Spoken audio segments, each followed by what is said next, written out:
നമ്മളിപ്പോ ഞണ്ട് പിടിക്കണ നോക്കാനായിട്ട് കോടമുക്കിക്ക് പോവാണ് കേട്ടാ. അവിടെ ഞണ്ട് പിടിക്കണ്ടെന്ന് പറയുന്നുണ്ട്. അപ്പൊ അവിടെ കിട്ടിന്ന് പറഞ്ഞപ്പോ നമ്മൾ പോവാട്ടാ. ഞങ്ങൾ അതുവരെ മടി പിടിച്ച് വീട്ടിലിരിക്കായിരുന്നു. അപ്പൊ ഞങ്ങൾ പോയിട്ട് വരാട്ടാ. നമ്മുടെ വീട്ടിൽ നിന്ന് ഒരു 10 മിനിറ്റുള്ളോട്ട് ഇങ്ങോട്ട് പോകാനായിട്ട്. പക്ഷെ ഞങ്ങൾക്ക് നടക്കാൻ മടി ആയതുകൊണ്ട് ഞങ്ങൾ വണ്ടിമേലട്ടെ പോവാ. നേരത്തെ ഞങ്ങളെ വിളിച്ചതാ ഞണ്ട് പിടിക്കാൻ മുമ്പ്. ഞങ്ങൾക്ക് മടിയായിട്ട് ഞണ്ടൊന്നും കിട്ടില്ല എന്ന് പറഞ്ഞിട്ട് ഞങ്ങൾ പോവാണ്ട് കൂടി ഇരുന്നു. അപ്പോഴാണ് ഫോൺ വിളിച്ചിട്ട് ഞണ്ട് കിട്ടിയെന്ന് പറഞ്ഞത്. അപ്പം ഞങ്ങളൊന്ന് നോക്കട്ടെ എന്ന് വെച്ച് പോന്നതാട്ടാ. എന്തായിണ്ടാവുന്ന ദൈവത്തിനറിയാം കിട്ടിയിട്ടുണ്ടോ ഇല്ലേന്ന്.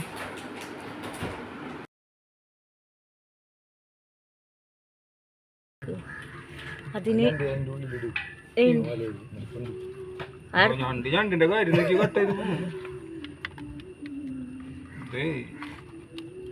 അയ്യോ വളരെ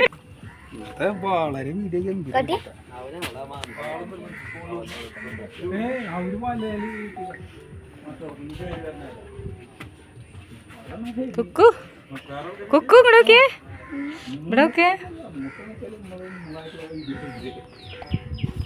വെള്ളത്തിലിട്ട് എന്തുണ്ടാവും?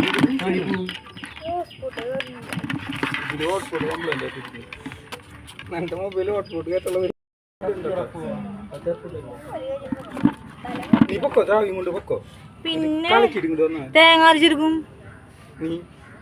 മോനെ ഇതൊക്കെ ഇട്ടിട്ടാ നമ്മള് ഞണ്ടിനെ പിടിക്കണത്. തോട്ടുന്നില്ല. അച്ഛനല്ല പറഞ്ഞ ഏട്ടാ കിട്ടുന്നു.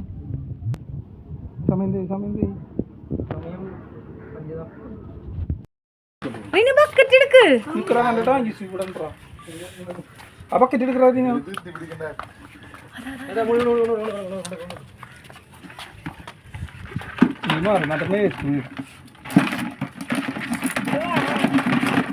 അതെ മീൻ പിടുത്തക്കാണ് നല്ലത് ഞണ്ട് പിടുത്താണ്.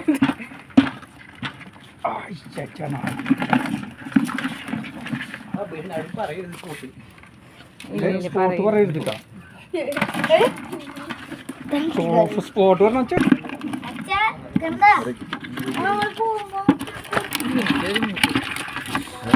കാല് പൊട്ടിക്കോട്ടുള്ളൂ. കാല് പൊട്ടിക്കാൻ കഴിഞ്ഞു.